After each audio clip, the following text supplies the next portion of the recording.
fall, and you don't have to wait for advertisements or TikTok or commercials to say like you need this specific thing. It's like looking at your household and seeing items and seeing what you can use more and what you can choose to associate yourself with.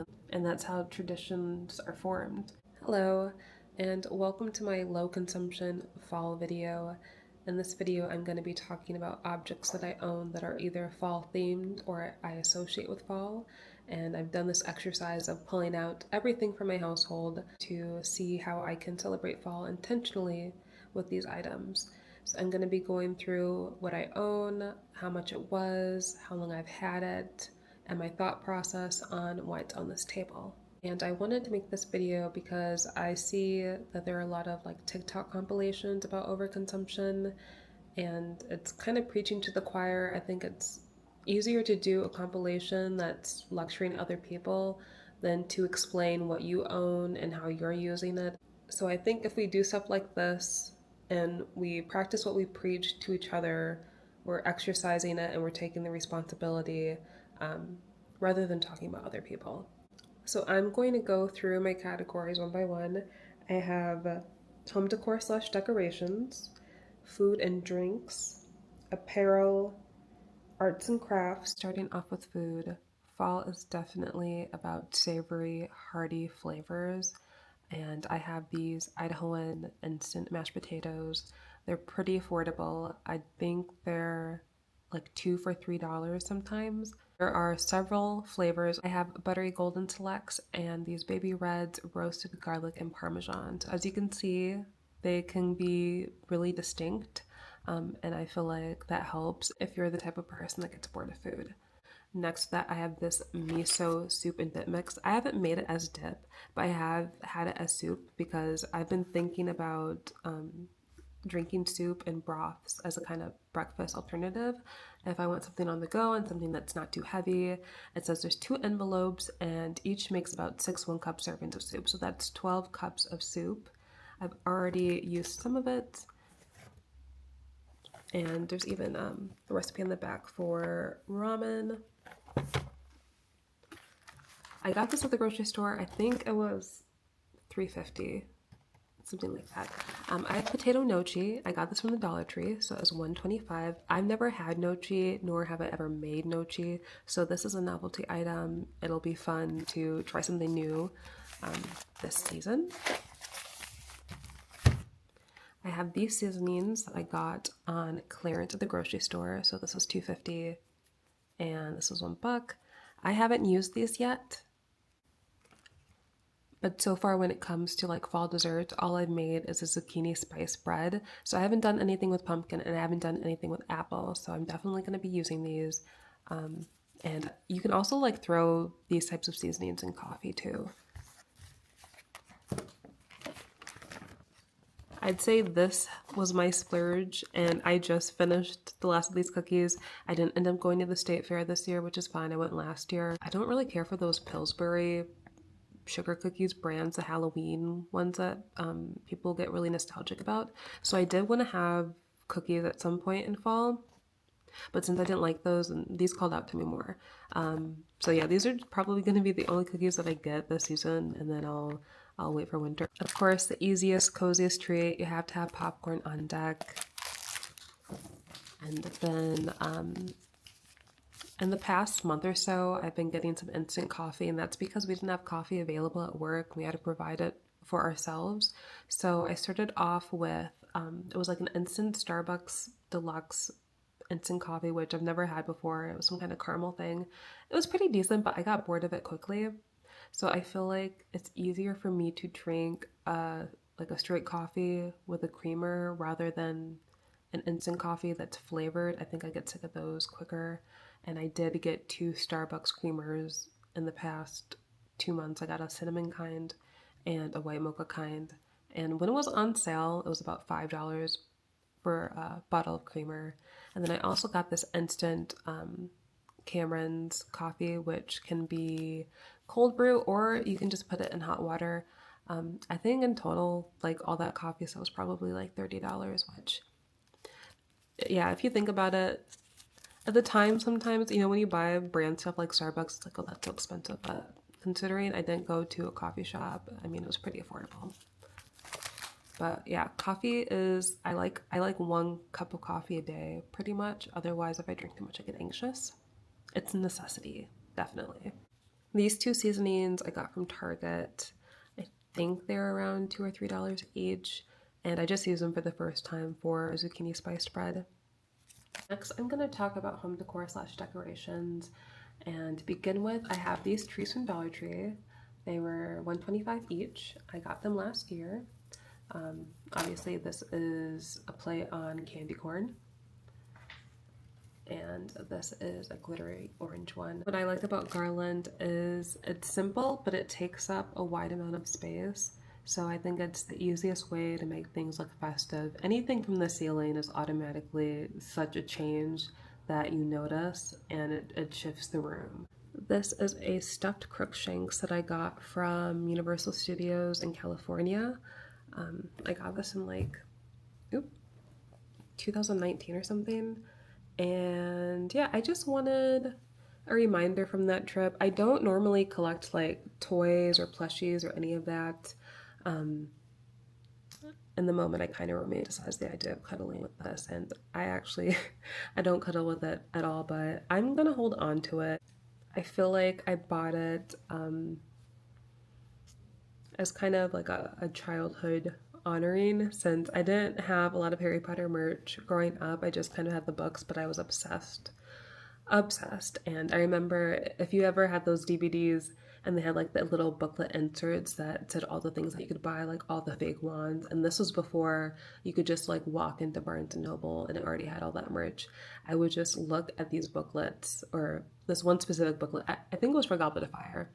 I feel like I would look at it for hours and just be like, oh, if I had the money, I would get this and this and this. So this is kind of in honor of all those moments, and just Harry Potter being such a big piece of my early life. And when it comes to being a fall girly versus like a Halloween girly, I'd say I'm definitely more fall than Halloween. But it is nice when there are these things that can kind of be in between that, celebrate both. So that is Crookshanks. And next, there is this pillow. I got this from Home Goods. I think it was like $30 to $35. I remember being really stressed when I first found this because I was like heavy on my minimalism. I mean, I'm always thinking about minimalism still, but it was like, how can I justify getting a pillow that is this much and is like so intricate? But yeah, I was like, I'm probably not going to see this again. And I had the feeling that I would have some regret. So there are very few moments in which that kind of like gnaws at me enough that I'll get it. The blanket underneath, which is like an olive, a sophisticated olive green. I got this as a gift. It is beautiful. It's one of my favorite things. One of my favorite gifts. So I have this bowl and I have another one that's the same but with green font, and I got this from a friend's grandma's house, and that was free, and I think it's just really cute, vintage. I love the font graphic, and I like that it's kind of a pun for Super Bowl. Underneath, I just have some extra Thanksgiving napkins that I got from the Dollar Tree last year. And then when I had a Friendsgiving last year and helped hosted one, was it last year? It might have been the year before that. I actually don't remember, but I also got these from the Dollar Tree, and they're just, what are these called? Placemats. And they've held on pretty well. I mean, like, I'm not rough with them, but the leaves are holding on. I don't know if the Dollar Tree has these this year, but very simple, affordable decorations. And here is a Thanksgiving door hanger, which I also got from the Dollar Tree specifically for that Friendsgiving, but now I just own it. I'm just gonna count scents as home decor because it's about the ambiance, and some of them are pretty aesthetic. To start off with, I only have one other candle outside of these, and that one is more of like a flowery scent.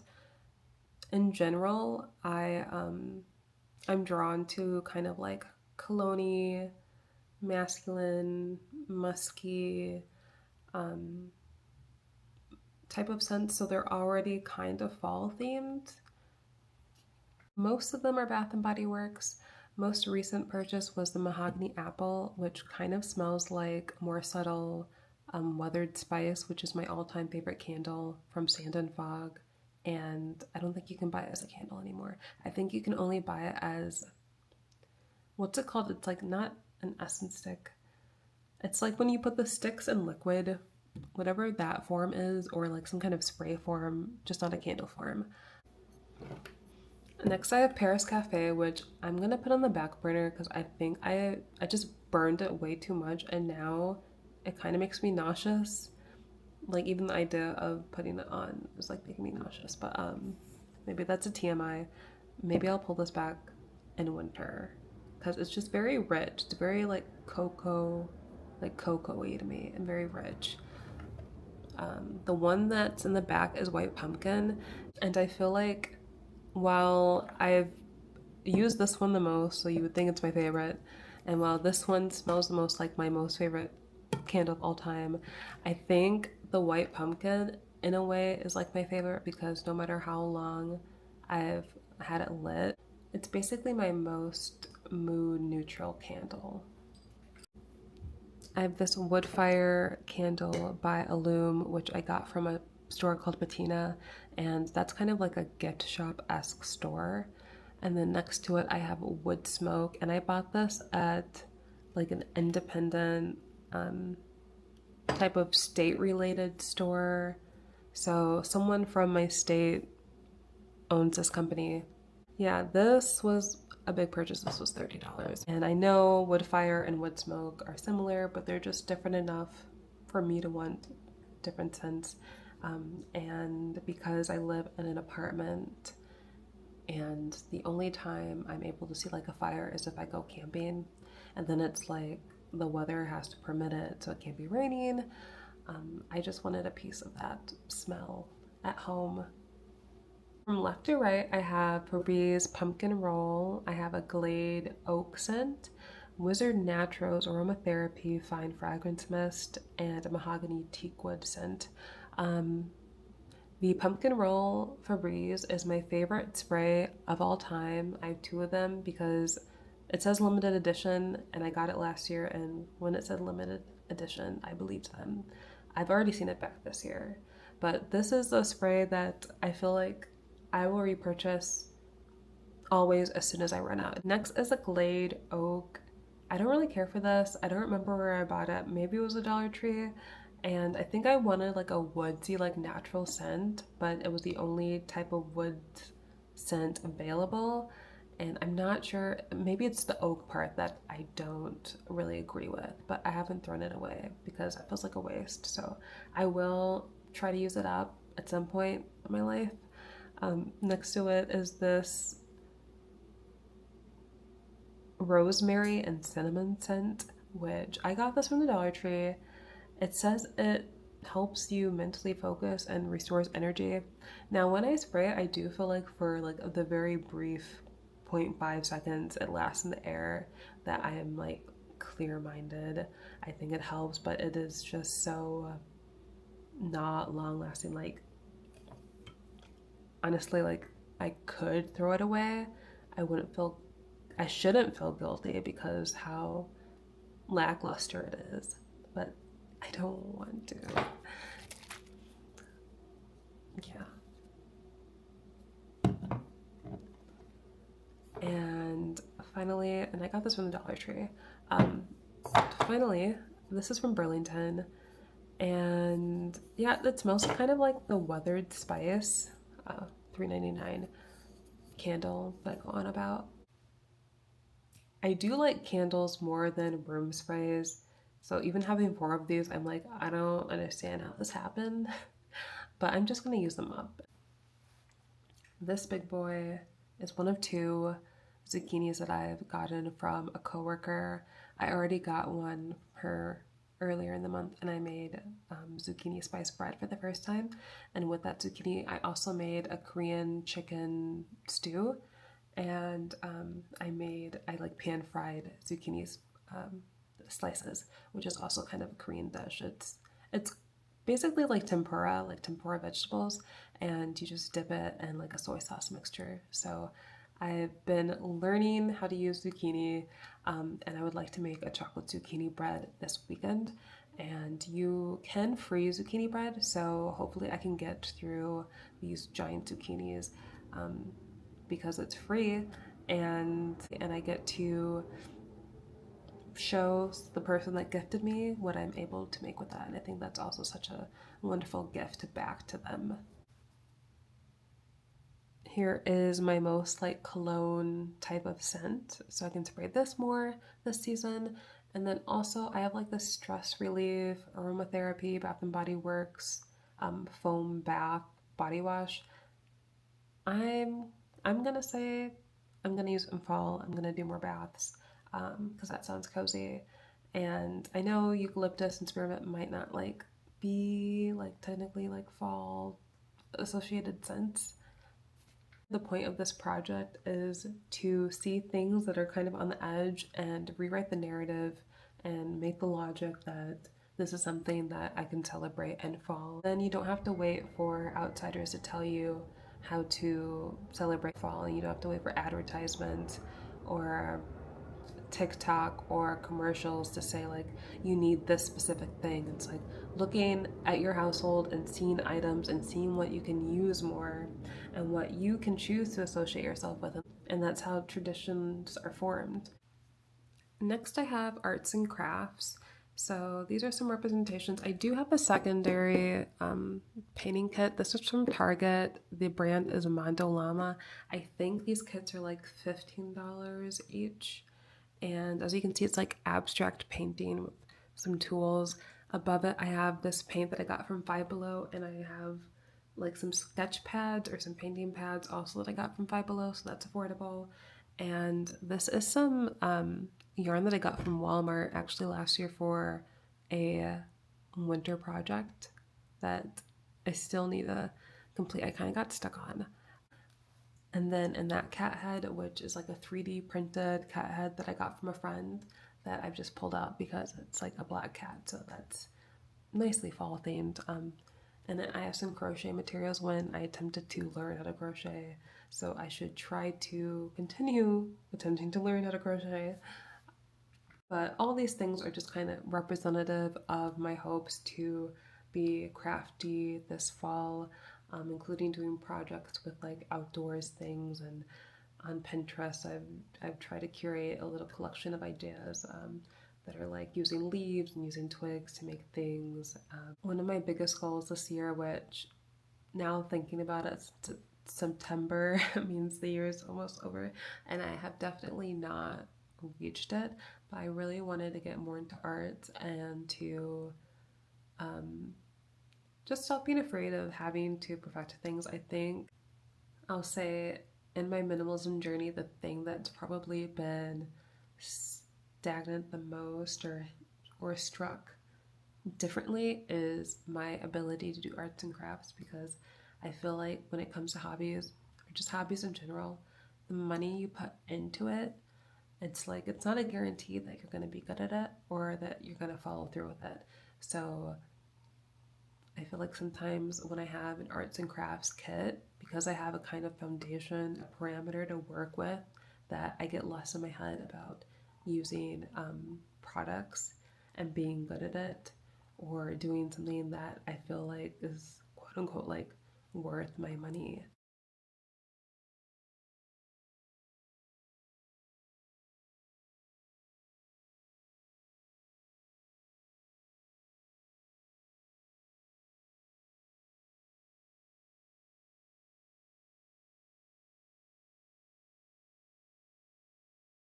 Lastly, I have a book and these magazines.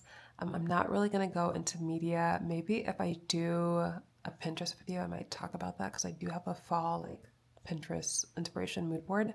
But I got these magazines from a free little library, and I just got this book from when I went up north from a used bookstore, $6. And it says, when a girl leaves home at 18, she does one of two things. Either she falls into saving hands and becomes better, or she rapidly assumes the cosmopolitan standard of virtue and becomes worst. And this was published in 1900. Sister Carrie by Theodore Dreiser.